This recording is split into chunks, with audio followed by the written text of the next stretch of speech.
a little bit of time planning just the first part of this trip, like the first 2 days. Of course, we did the standard backpacking prep, like first aid, buying a map, water filtration, etc., etc.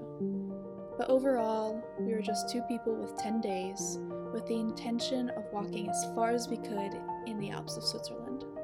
We had absolutely no expectations, just the hope to climb some sick mountains, meet a few cool people, and maybe eat some cheese. But we did more than that.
Dear Wanderweg, we didn't really know where we were going.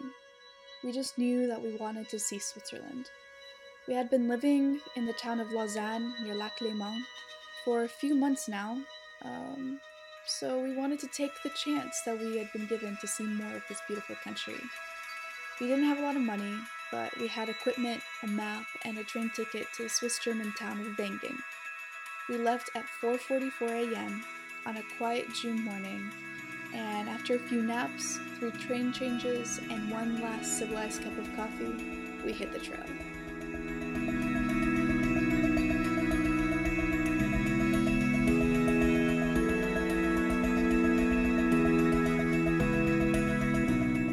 We spent most of our time walking uphill, drinking a ton of alpine water, eating soup, and sleeping underneath the Milky Way.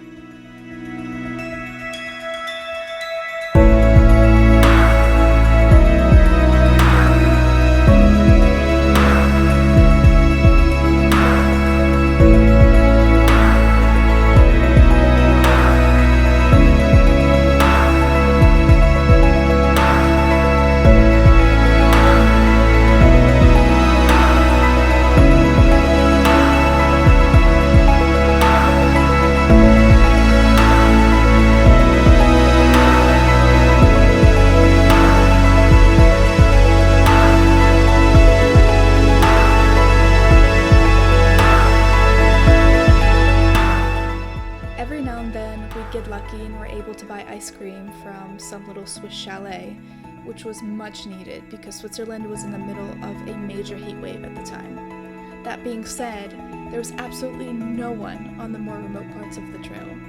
We would hike for hours or even the entire day without meeting another soul, so we just had each other's company. Those moments were filled with walking over glaciers, jokes, singing the sound of music, making hot chocolate, swimming in ponds, pitching our tent, and walking along incredible ridges. Also filled with being attacked by ticks, shortness of breath, sweating like never before, and pushing ourselves to higher limits. The landscape is altogether breathtaking, unexpected, harsh, and unforgiving in its own way, but it never failed to leave us speechless. You wear me down.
we were in civilization, usually restocking, we laughed at our situation because we were pretty dirty, sun-kissed, wild-looking humans, and people looked at us either in discontent, pity, or curiosity as we sat on the side of the road eating bread or taking yet another nap. I wonder how many people went home that night and told their families about the crazy kids they saw on a park bench that day. But living with nothing in our packs but a few articles of clothing, a survival guide, and the bare necessities definitely humbled us. And when passerbys weren't staring and judging, they were generous. He gave us a shower, and he cooked an amazing dish for us. When we needed a ride, a shower, or answers to our questions, we were pleasantly surprised over and over again. It gave us a lot of faith in humanity.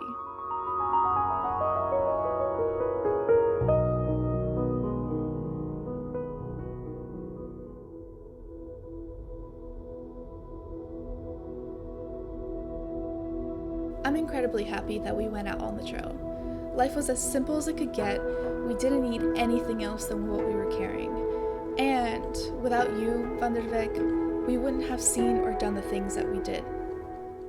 So thank you, Wanderweg, for turning us into badasses who can cross a mountain range. Thank you for showing us incredible peaks, frozen lakes, and wild animals. Thank you for providing us with everything we need. Springs to drink from, streams to bathe in, glaciers to make iced coffee with, and flora to eat. Thank you for your literal ups and downs, and thank you for your quiet looming protection of the mountains and the wind and the cosmos at night.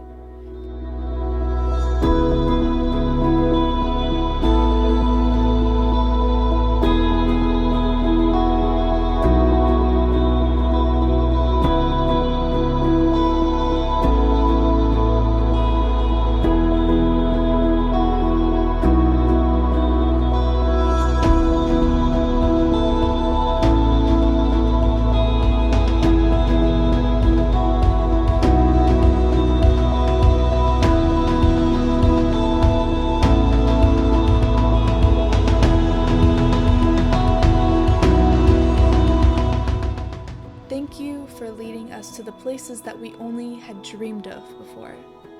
Until next time, Wanderweg. With much love, Nico and Jules.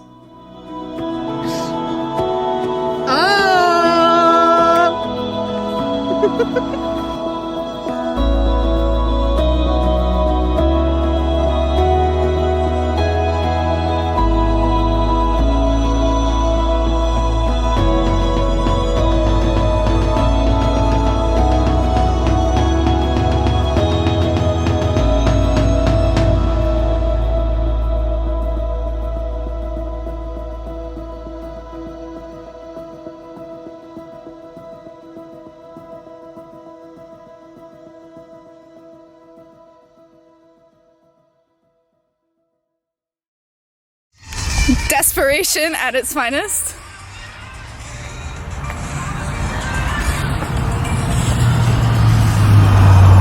Damn, she's thick.